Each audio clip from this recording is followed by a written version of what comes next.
Terima kasih Anda masih bersama kami di Political Show. Saya sesuai janji tadi saya ke Mas Adi dulu. Kita ademin dulu Mas Adi. Jadi dampaknya ke politik ini seberapa gede kalau dengan kondisi yang tadi? Ya sebenarnya dari awal kalau memang ingin memperbaiki kualitas demokrasi dan pemilu kita, kalau ada keberatan-keberatan terkait dengan syarat pencalonan, mestinya jauh-jauh hari harus dilaksanakan.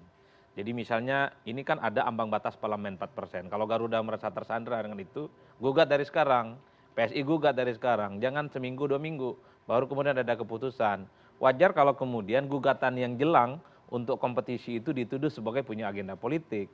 Ini korespondensi historisnya banyak Pak, MK ada, Mahkamah Agung ada, sebelum-sebelumnya juga ada. Oleh karena itu, jadi siapapun sebenarnya, entah itu partai politik, entah itu calon perseorangan, kalau ada barrier yang sebenarnya menghambat mereka untuk berkompetisi, entah calon gubernur, entah calon bupati, entah wali kota, dan seterusnya, harus jauh-jauh dilakukan. Ini menurut saya penting, supaya tak ada tuduhan-tuduhan apapun. Nah putusan MA ini, saya tidak mau berdebat soal hukum karena sudah dikuliti ya, begitu banyak. Sulit untuk tidak membaca ini sebagai punya intensi kepentingan politik untuk memajukan orang tertentu. Kenapa baru dilakukan jelang untuk pendaftaran pilgub, bupati, dan wali kota? Spesifik nggak Kan diuntungkannya itu. siapa? Nah, apalagi putusan itu kan problematik, Pak. Kenapa problematiknya? Ya tentu ini tidak berkeadilan. Syarat perseorangan itu kan 30 tahun untuk gubernur dan wakil gubernur. Kan prosesnya sekarang sedang verifikasi administrasi. Ini yang sebenarnya banyak digugat. Kalaupun toh mau calon dari partai politik, mestinya dalam tahapan ini tidak ada keputusan-keputusan apapun. Apalagi dalam putusan MA ini beda dengan MK. MK jelas Pak, bahwa putusan yang mereka buat harus berlaku untuk pemilu 2024. MA nggak ada itu. Apakah ini berlaku 5 tahun, 10 tahun, atau berlaku untuk 20 tahun yang masa yang akan datang? Itu tidak spesifik. Oleh karena itu wajar kalau kemudian diributkan. Nah, secara politik saya ingin jelaskan. Kan muncul beberapa flyer ya soal calonnya Bang Habib dengan ketua umum partai tertentu, soal kemungkinan maju dan tandem di Jakarta. Nggak lama setelah itu muncul putusan MA. Inilah yang dikait-kaitkan Pak. Kalau mau maju kenapa sih harus melalui proses pengajuan-pengajuan yang ini sebenarnya menimbulkan kegaduhan. Kan ini yang sebenarnya diributkan oleh orang. Dan orang itu bukan lain dan bukan orang yang selama ini kita anggap sebagai warga negara biasa. Tapi anak elit, anak pejabat, dan anak presiden. Apalagi misalnya orang bertanya, ada tidak di negara ini yang siap jadi gubernur umurnya sebelum 30 tahun? Nggak ada bos. Anda bisa tunjukkan ke saya Mas Bram, siapa di negara ini anak muda kayak gini nih, umurnya hampir 30 tahun, siap mau jadi gubernur, bupati ataupun wali kota, terutama gubernur. Nggak ada Pak, umur 30 tahun, jangankan mikir jadi gubernur. Mereka aja mikir cari kerjaan susah kok, cari rumah aja susah kok. Seperti yang dijelaskan oleh kawan-kawan CNN, Gen Z susah cari rumah Pak. Kecuali anak presiden. Ya kecuali anak yang lain. Itu yang saya sebutkan. Anda ini tadi kayaknya spesifik tapi tetap ini ya. Tetap nggak spesifik. Diblurkan itu. Katanya spesifik tapi tidak spesifik. Nah spesifiknya gini. Kan ini yang diributin soal siapa sih yang bisa maju gubernur umur 30 tahun. Enggak ada Pak, 541 pemilihan kepala daerah di seluruh Indonesia, siapa yang sanggup maju untuk calon gubernur dan wakil gubernur? Cuma satu orang yang dinilai tidak kebetulan. Ketua umum PSI. Kan itu yang kemudian diramaikan oleh publik. Tapi saya selalu mengatakan ke teman-teman PSI ya, kalaupun toh Mas Kaisang ingin maju pilgub, ya jangan calon wakil lah, minimal calon gubernur. Kalau ibarat itu orang menjadi peluang, itu kira-kira diambil nggak sama Mas Kaisang? Loh tadi nolak katanya, kata Pak Zulhas, Presiden nolak. Kaisang juga kalaupun toh mau maju ingin pasangan dengan Anies. Intinya ginilah, ini punya kesempatan, kalau ambil aja. Tapi jangan calon wakil gubernur. Bajunya kekecilan Mbak, calon gubernur. Dan ini akan dicatat pertama dalam sejarah ketua umum partai, anak presiden jadi calon gubernur. Bukan calon ini karena presiden Mas Adi yang sudah lain. ngetis soal statement Pak Jokowi dan Ketum Pan Zulhas begitu ya. Kami akan putarkan terlebih dahulu statement dari kedua orang tersebut, yaitu Presiden Jokowi dan juga Ketum Pan Zulkifli Hasan berikut ini. Enaknya dia itu tanyakan ke Mahkamah Agung atau tanyakan ke yang gugat. Tapi Bapak sudah temukan itu Pak, sudah baca sebelumnya? Sudah baca hasil putusan itu Pak? Belum. Baru diberitahu tadi, baru aja ya. Makasih Bapak. Tadi saya tanya sama Bapak barusan habis rapat. Pak, gimana kalau Kaisang maju Wagub Jakarta? Waduh gitu. Jangan Pak Zul, kira-kira gitu. Tadi. Pak Jokowi ya?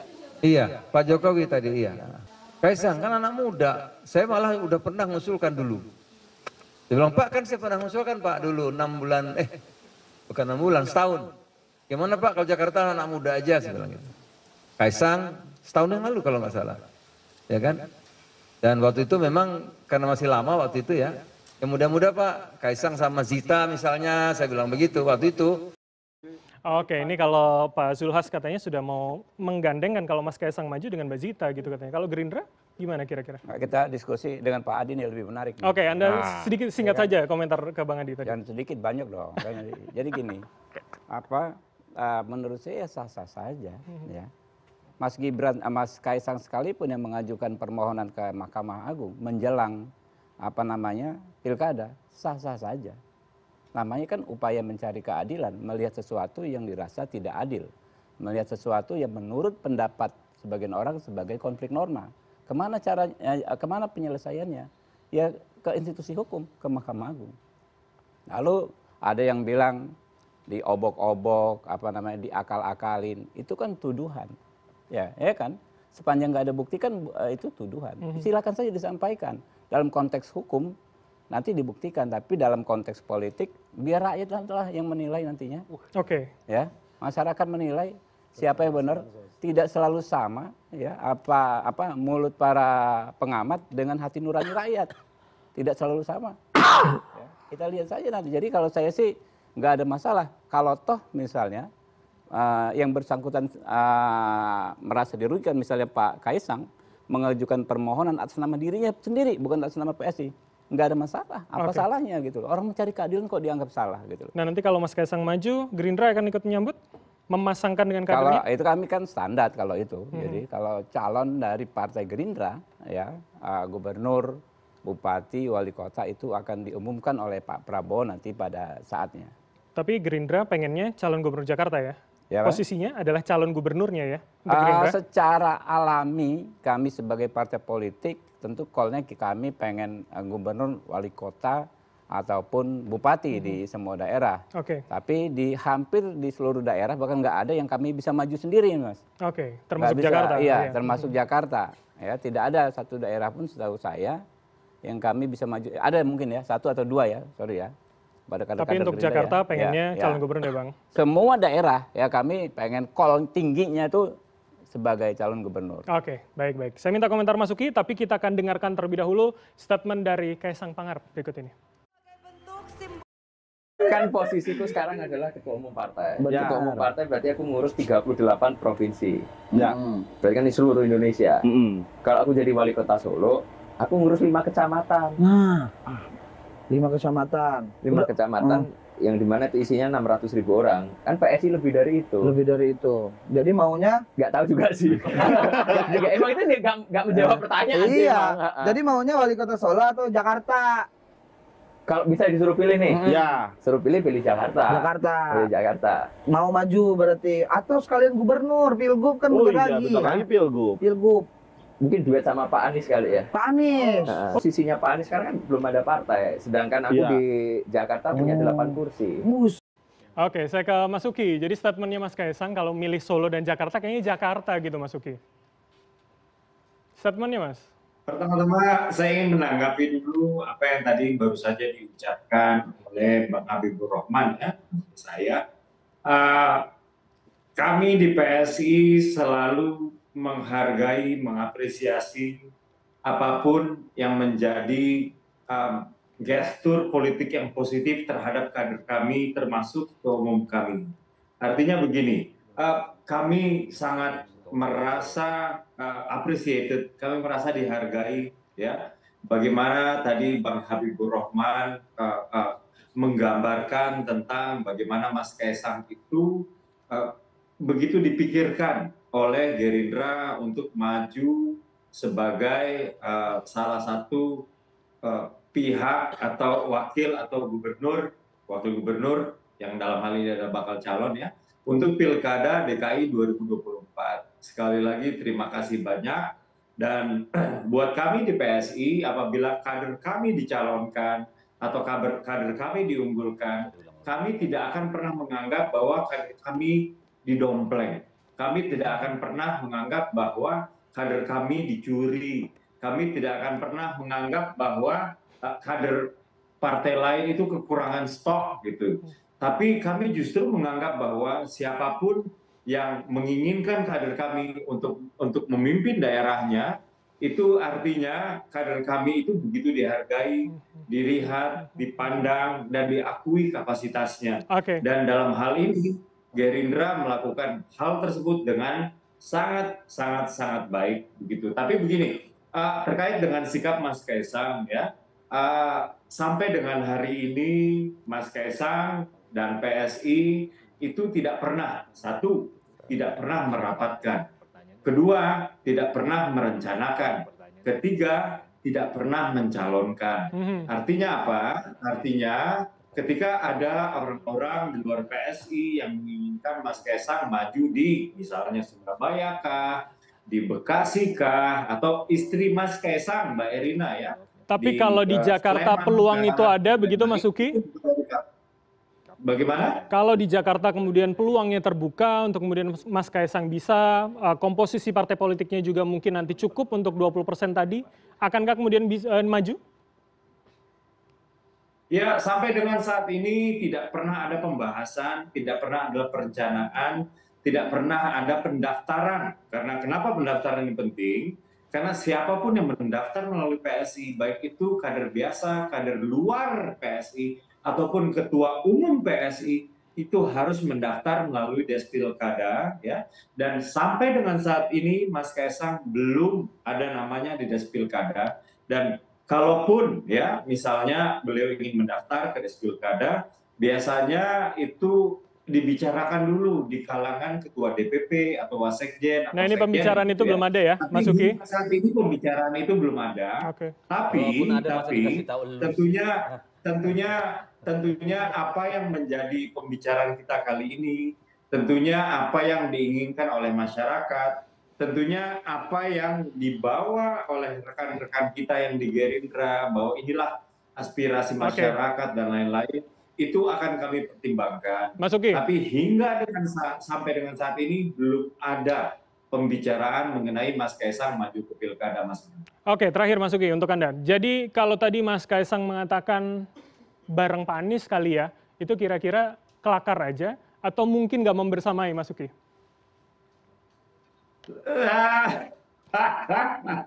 Saya pikir itu hanya kelakar aja, Mas Bram. Kita sama-sama tahu lah. Saya sangat menghormati Pak Anies ya, akan tetapi antara Pak Anies ya dengan Mas Kaisang ini memiliki apa ya namanya ya, ideologi politik yang begitu berbeda ya. Bagaimana Pak Anies itu begitu memelihara ya pendukung-pendukungnya dari konservatif kanan ya, sementara kami justru sebaliknya dan lain-lain. Jadi ketika Mas Kaisang berbicara seperti itu dan itu adalah di podcast atau di YouTube-nya ya, seseorang itu hanya kelakar aja. Baik, oke. Boleh sebelum tanya dia dikit nggak? Oh ya, silakan. Waktu kita singkat karena Oke, kamu ngomong dari tadi udah kayak politisi kawakan deh, bukan lagi anak muda ya, garing banget gitu. Tapi yang saya mau tanya itu, PSI ini punya kader apa enggak sih? Saya pernah berdebat sama ketua DPC PSI Bogor, dia bilang, "Oh, saya bukan kader, Pak. Saya hanya simpatisan tapi ketua DPC." Sebenarnya kalian punya kader apa enggak sih? Singkat saja Mas Uki. Ada konservatif kiri. Ya, pemilih kami itu 4,2 juta, Bang Deddy. Jadi mungkin lah kalau misalnya kami nggak punya kader. Mungkin kami perlu banyak belajar dari DPP, ya, tentang bagaimana kaderisasi. Bang Deddy, saya harus jujur ya. Bang Deddy, saya harus jujur. Saya mempelajari bagaimana PDIP itu melakukan kaderisasi, dan saat ini PSI yang dalam hal ini saya adalah ketua DPP bidang Litbang, itu mempromosikan tentang bagaimana PDIP melakukan kaderisasi supaya kami bisa juga melakukan hal yang sama, setidaknya sama baiknya dengan PDIP. Jadi yes, kita punya kader dan kami tetap belajar. Nanti dimulai dari ketua umumnya jadi kader, Bos. Ya. Oke, Baru ke bawah. kita kembali fokus. Saya harus mengucapkan terima kasih kepada Mas Uki karena informasinya Mas Uki akan ada rapat dengan Mas Kaisang pada malam hari ini.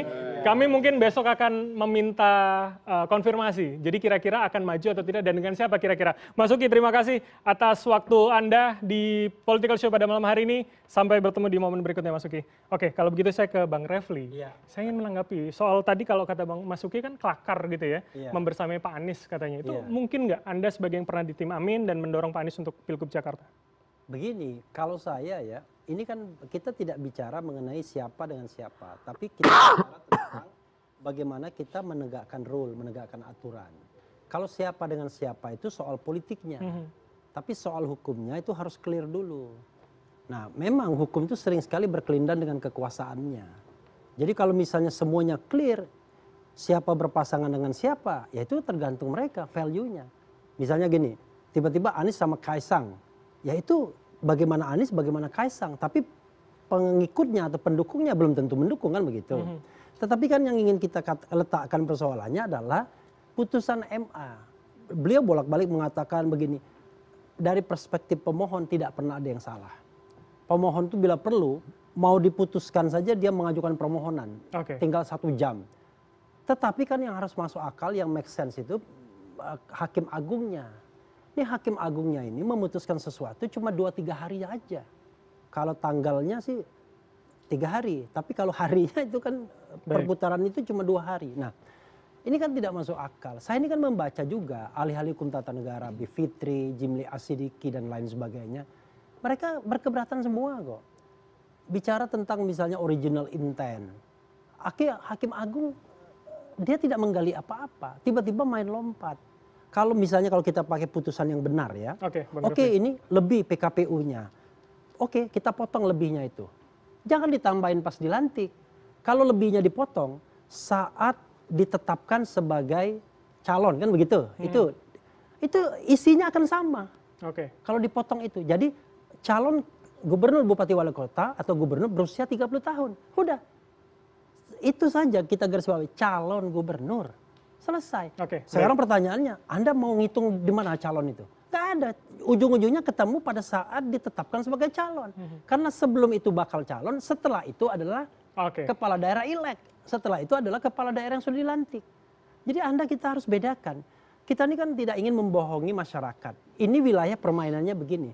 Tapi kalau Anda tarik-tarik ke politiknya begitu, soal kebebasan menyampaikan, iya kita ngerti semua ini panggung depan dan panggung belakang aja ini. Tapi coba kita berpikir tentang logika hukum yang lurus. Calon, udah calon. Iya kalau begini kan nggak ada gunanya DPR tuh bikin undang-undang. Karena kan hanya dengan satu kata saja itu berubah barang itu, Pak. Tapi kan Misalnya, KPU Pak Idam Holik mengatakan akan konsultasi dengan DPR. Ya nanti dia konsultasi silakan dengan Komisi 2. Tapi saya mau bilang satu kata aja dalam undang-undang itu bisa menyebabkan hal yang sangat berbeda. Kasus 90 di MK itu kan hanya menambahkan frasa atau sedang menjabat kepala daerah. Umur nggak diubah. Sama dengan ini, batas umur nggak diubah, cuma ditambah. Pada saat pelantikan, berapa orang lagi sih yang akan 30 bulan Desember? Berapa orang sih yang sekarang mau nyalon jadi gubernur? Jadi kan clear and clean kalau menurut saya. Ini adalah politisasi hukum. Siapapun mau berkelit, ini hak anak muda lah, ini hak asasi mencari keadilan. Omong kosong. Mungkin rakyat bisa ditipu, masa kayak saya bisa ditipu juga? Ya enggak lah. Ini kan jelas banget, jelas-jelas aturan undang-undangnya menyatakan syarat pencalonan, bukan syarat pelantikan, Pak. Jadi kan aneh, ya. Jadi kita udah nggak usah diskusi itulah. Sekarang kita nonton aja. Karena saya habis akal untuk melihat bagaimana sekarang kondisi hukum kita kalau sudah terkait dengan kepentingan orang yang punya kekuasaan. Ini sangat mengerikan. Oke, ini dekat dengan kekuasaan kalau kata Mas Dedi tadi, Bang Habib. Mereka kan belum berkuasa. Boleh ngomong Pak Dedi? Saya nggak pernah melarang Anda ngomong loh. Ya silahkan ya. Inilah demokrasi. Pak Dedi, Pak Refli Harun tetap bebas berpendapat. Walaupun Pak Adi juga, Pak Adi Prayitno juga tetap bebas berpendapat. Tapi kalau saya justru ingin bicara soal substansi. Ya, substansi bahwa usia itu mengacu kepada jabatan yang sudah melekat. Berbagai studi, berlembar-lembar ya berpuluh lembar hasilnya yang disampaikan ke DPR itu acuannya bukan untuk sebagai calon pastinya, tapi sebagai orang yang menjabat sebagai kepala daerah, gitu kan. Usia 30 untuk level provinsi itu urusannya bukan sebagai calon yang berapa bulan, tapi sebagai kepala daerah. Nah ini yang menurut saya substansi masalah dan menimbulkan pengurangan hak orang ya. Ketika ada dan banyak sekali anak muda karena memang namanya peraturan perundang-undangan itu kan erga omnes. Oke. Ya kan ya. Bukan hanya Kaisang. Di Gerindra Pak ya, banyak anak muda umur 27 ya, umur 22 ya. Sebetulnya mampu dan mau, tapi ya belum bisa sekarang. Berbagai cara dilakukan orang untuk mendapatkan keadilan. Keadilan itu sumbernya bukan hanya satu, Pak. Oke, baik. Bukan hanya dari proses prolegnas di DPR, tapi konstitusi kita mengatur ada yang namanya uji materi. Oke, Bang sejauh Habib, mana kami dapat poin Anda. keadilan bisa semaksimal mungkin diakomodir. Oke, masih ada segmen berikutnya. Saya akan tanya lagi kepada Anda nanti. Saya ke Mas Adi dulu sebelum jeda. Adil bagi yang memerlukan, Bang. Ya. Mas Adi, lihat komposisinya. Tidak ada satu partai pun yang kemudian bisa mengajukan sendiri. Mana yang lebih mungkin? Mana berapa poros? Apakah hanya 2 atau bisa 3 seperti Pilpres? Kecenderungannya ada 2. Kalaupun toh 3 ada calon dari perseorangan yang verifikasi administrasinya per hari ini tidak memenuhi syarat. Saya sulit membayangkan di Jakarta itu akan terjadi 3 poros ya. Tapi kalau melihat kekuatan partai-partai mestinya ada 3, Mas. Tapi soal beberapa poros bicara tentang Jakarta ataupun pilkada yang lain, tentu itu soal domain elit Pak, bukan karena yang lain. Banyak orang yang punya nama besar, elektabilitasnya menjulang, popularitasnya sampai sidratul muntaha, tapi karena dia nggak pakai tiket misalnya, dia nggak bisa maju. Anies per hari ini tak ada satupun partai yang firm 100% mau usung. Dulu jagonya Bang Refli ini.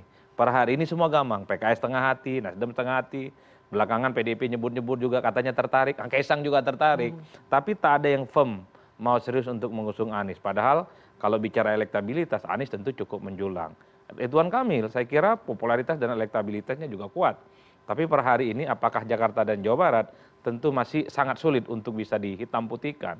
Di PDIP banyak kadernya, ada Ahok, ada Risma, kemudian ada Pak Andika dan seterusnya.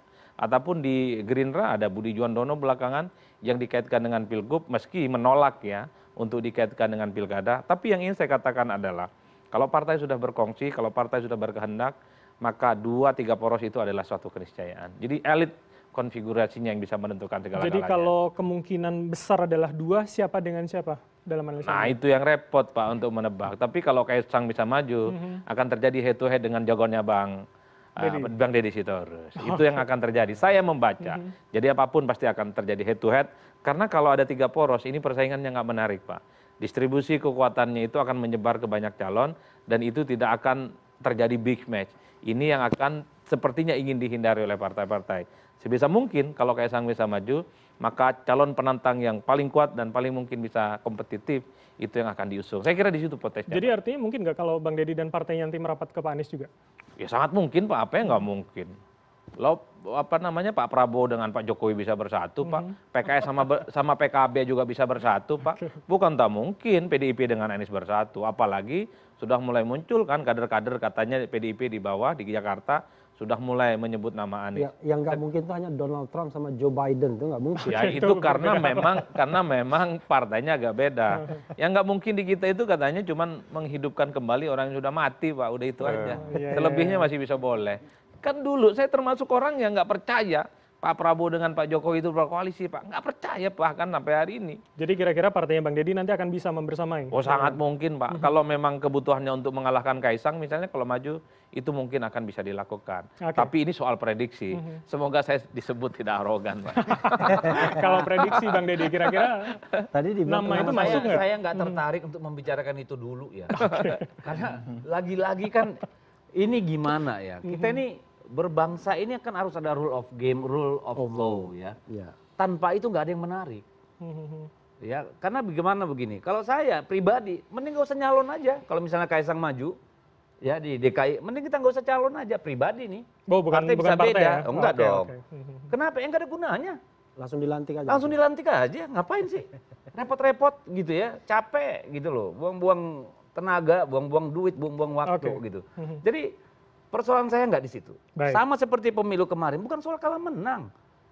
Tapi bagaimana pertarungan itu kita jalankan? Itu yang menjadi problem kita sampai hari ini Oke, gitu loh. baik, Nah, Bang jadi Dede. kalau ditanya itu tadi lagi omongannya kan untuk mengalahkan Kaisang. Ya enggak lah. Kalaupun Kaisang maju emang lawan kita Kaisang? Kan enggak juga. Ada kekuasaan yang besar di belakang Kaisang, itu yang akan kita lawan kan gitu. Oke Bang Deddy. Terakhir saya ke Mas Gisan kalau begitu. Jadi dengan kemudian tadi statement Mas Kaisang mengatakan ya milihnya Jakarta, itu sudah sesuai dengan perkiraan dan keinginan mungkin dari Garuda? Juga, jadi sekali lagi kami ini kan melakukan gugatan itu bukan untuk 1-2 orang, tapi ini semuanya. Semua anak bangsa, semua anak muda, karena kami punya kewajiban. Dari tadi ya saya bilang, di pileg saja, ketika anak-anak muda kita berikan kesempatan, terus ini di pilkada juga, artinya ada turunan bahwa kami konsisten mengusung kepastian agar anak muda yang sekarang memasukin bonus demografi ini siap untuk menyambutnya lebih baik, termasuk masuk ke ruang politik. Gitu. Jadi ada kepastian bahwa anak-anak muda. Nah kalau ada frame bahwa ada diarahkan ke Kaisang lain sebagainya, ya kami ya ini perspektif kami ya, kami tidak ke arah sana. Ini untuk semua anak bangsa kok. Jadi kalau kemudian salah satunya namanya aturan itu kan pasti berlaku untuk semua anak bangsa. Nggak bisa satu orang, itu naturally. Otomatis begitu diputuskan yang untuk semua. Nggak bisa. Udahlah, kalian bukan siapa-siapa untuk bisa ngubah itu. Kalau saya sih itu aja pendapat saya. Dulu Partai Garuda juga yang dikabulkan pengunduran pemilu, akhirnya dibatalkan di PT. Garuda juga ya kalau nggak salah ya?